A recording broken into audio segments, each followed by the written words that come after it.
Hoax atau fakta? Bahlil mundur dari jabatan Ketua Umum Partai Golkar. Nah, gimana Mas? Kanda kita lagi. Ini ramai sekali kanda ini. Yang semakin berkibar namanya Ya, Mas Bahlil. sampai saat ini belum ada informasi ataupun pernyataan yang kredibel terkait informasi ini. Namun informasi ini berasal Kanda Bahlil mundur itu berawal dari sebuah konten yang ditayang di TikTok. Di TikTok itu menjelaskan tentang rapat. Putar video dah. Chat. Bentar. Ada videonya nggak? Iya, jalan.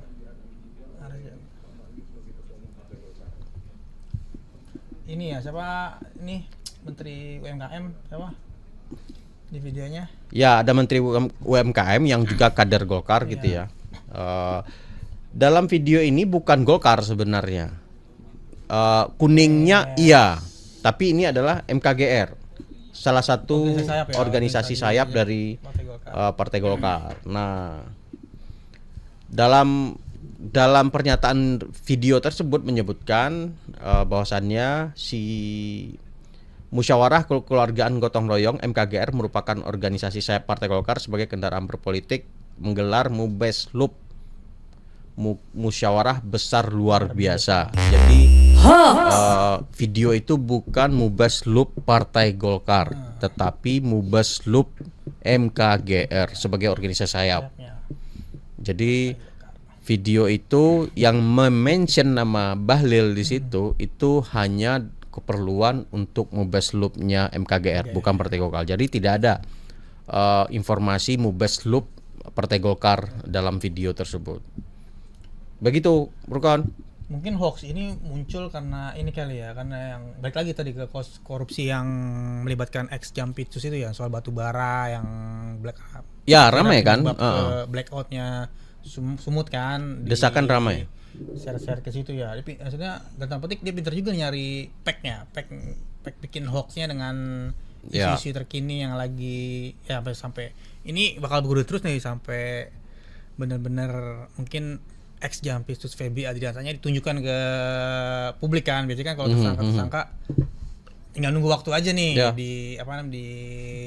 dipanggil ya, ditangkap lah, terus lah dirilis kasusnya apa. Sejauh ini kan belum kan tersangkanya, baru status tersangka tapi kasus yang mana nih? Benar. Ada 3 kasus kan yang diiniin terhadap Febri ya, kasus blackout di Sumatera. Sabri terkait dengan pengadaan batu baranya. Yang kedua Asabri, pensiunan anggota TNI Polri.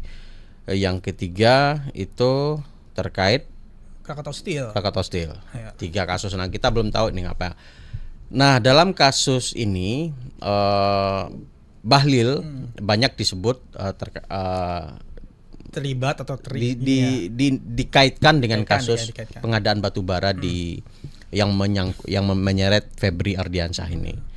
Nah, desakan untuk memeriksa Bahlil juga gencar di media sosial supaya dia diperiksa dan seterusnya. Dan ini juga yang mungkin yang menjadi cantolan isu bagi pembuat hoax ini, mengambil informasi ini jadi konten hoaxnya. Satu, kedua, Bahlil merupakan selebgram juga kan, bukan selebgram ya, selebstar ya di media sosial. Jadi postingan konten terkait Bahlil itu akan banyak engagementnya tinggi. Benar. Jadi dia akan menjadi trending topic ketika ditulis dalam berita, dibikinin konten ataupun dibikin lucu-lucuan. Bahlil memang jadi ikon yang populer lah.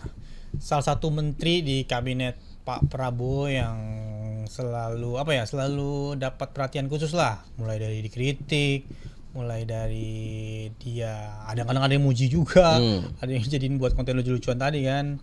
Bahlil, nama Kanda Bahlil memang tiba-tiba meledak lah dari kalangan pejabat di media sosial. Tapi dia senang juga dibilang bulu ketan ya. Si Buluk Wetan. Dibikinin lagu, sampai yang bikin lagunya mau ditemuin dia. Aduh, salah satu menteri yang salah satu favorit netizen lah dalam petik sama selain Pak Budaya ada lagi kan yang beberapa menteri yang jadi buah bibir lah. Jadi ini adalah Mubaslup ya, bukan Mubaslup MKGR, bukan Mubaslup Partai Golkar. Mubaslup MKGR ini memilih pengganti dari Adis Kadir, yang ketua MKGR yang kemudian terpilih menjadi salah satu hakim MK, Mahkamah Konstitusi. Dipilihlah pengganti dan terpilih dalam Mubaslup itu namanya Wihaji jadi calon kuat. Waketum kan dia nggak salah. Bentar. Sebagai Wihaji sebagai ketua umum KGR untuk satu periode kemurusan ke depan. Yang itu yang tadi di tadi kan Wihaji, ya. organisasi sayapnya itu kan. Kayaknya dia sekjen apa waketum juga dari Partai Golkarnya ya. Enggak tahu aku. Iya. Wihaji di Partai Golkar pejabat. Iya. Jadi waketum apa sekjen ya? Dia jadi Wihaji sebagai ketua umum MKGR menggantikan Adis Kadir yang jadi hakim Mahkamah Konstitusi. Lucu ya. Habis dari yudikatif habis dari legislatif jadi yudikatif gitu ya. Tapi emang trias politika kan kita belajar dulu trias politika ya. Iya, yang eksekutif, legislatif, yudikatif supaya pemerintahan yang berimbang gitu ya. Iya. Karena itu emang ada bukan SOP ya, apa namanya? Emang ada apa sih aturan yang menyebut ada satu hakim yang dari DPR ya, pilihan DPR. Oh gitu ya. Ah, kalau nggak salah pilihan DPR. Tapi kan nggak anggota DPR juga kan yang ditunjuk sih. Walaupun backgroundnya emang hukum kan. Ya ya. Si yang akhirnya ganti sama anak ya kan. Ya begitulah. Ya udah itu. Oke, sah ya. Sah. Kalau regulasi mengatakan sah ya mau diapakan lagi. Tapi kita ketika prinsip trias politika kita belajar di waktu di sekolahan jadi rancu ya. Kenapa kemudian itu posisi itu sengaja diciptakan jadi 3 itu untuk saling kontrol gitu ya. Tapi bagaimana jika yang berada di eksekutif dia orang-orangnya dia juga, eksekutif dia juga, yudikatif dia juga. Ini yang kontrol ya. Ya. Oke. Ya udah. Oke. Yang ketiga ini juga kita pastikan hoax ya saja. Hoax. Bahlil mundur dari jabatan ketua Partai Golkar untuk saat ini. Sebenarnya nggak ada berita. Nggak ada faktanya, nggak ada. Pasti ramai lah kalau Kanda Bahlil ngomongin mundur dari Partai Golkar, pasti pecah sih pemberitaan juga karena pas dia naik jadi ketua umum Partai Golkar juga kan, wah ramai-ramai media rame. Kok bisa? Rising Star.